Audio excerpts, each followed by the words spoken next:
lips. The door to the house cracked open. A figure appeared and emerged through the screen door and walked onto the porch.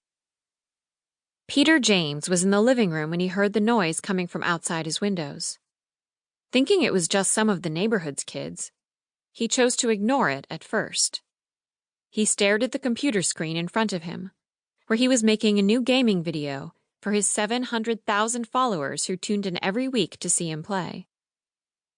He was in the middle of a huge battle when the noise disturbed him again.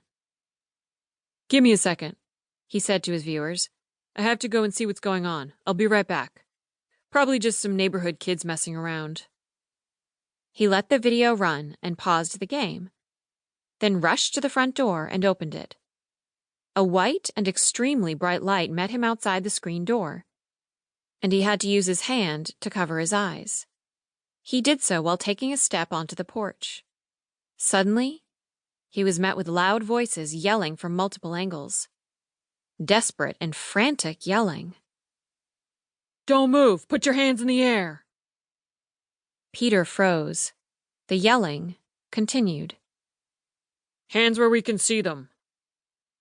Peter felt confused. The light was still blinding him, and it was like a surreal dream. What was happening? "Raise your hands." "Excuse me?" Peter turned his head very slowly to the left and realized that there were about half a dozen police cars, lights flashing, and more officers pointing firearms in his direction, including a shotgun and a semi-automatic rifle. "Raise your hands, now!" Peter did as he was told. His arms shot straight up, his heart pounding. "Face the house. Back down your front steps and walk backward toward us." Peter blinked, trying to get the information right and not make a wrong move. As he did his turn, the light blinded him so much he instinctively lowered one hand toward his waist. That would prove to be fatal. The shot came from behind the white light and blasted through his chest with such force, his body was slung backward, his back through the screened door. The bullet ripped through his heart and killed him instantly.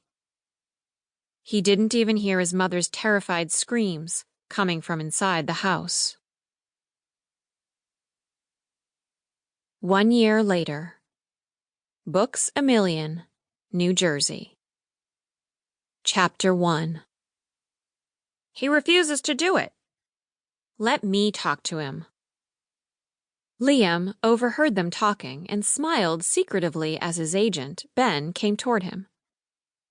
He could see Ben was grinding his teeth as he walked. Liam pretended to be listening to the dolled-up woman in her high stilettos and pretended to not feel sick from her overpowering perfume or her thick layer of makeup. He considered commenting on it, putting a little insult into some sarcasm or a joke, and seeing how she reacted. Just for fun. "Here comes the smile. Come on, Ben. Put on the smile." And there it was. Ben clenched his fists one more time, then looked up, and as his eyes met Liam's, he smiled. A smile so phony that Hollywood should be calling soon. Liam chuckled and shook his head. Sensing that she was being ignored, the dolled-up woman slipped away quietly. "You do know that a genuine smile doesn't show the bottom teeth, right?" Liam said and sipped his champagne. The bookstore had provided it for him as he had demanded they did, like he demanded every bookstore did if they wanted him to come to their insignificant place and attract a crowd. "You're a son of a gun, you know that, right?" Ben said, speaking with a low voice. "I do," Liam answered as he lifted his glass at a woman who made eyes at him while passing by.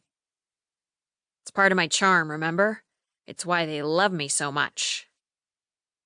"Don't sleep with anyone here," Ben said.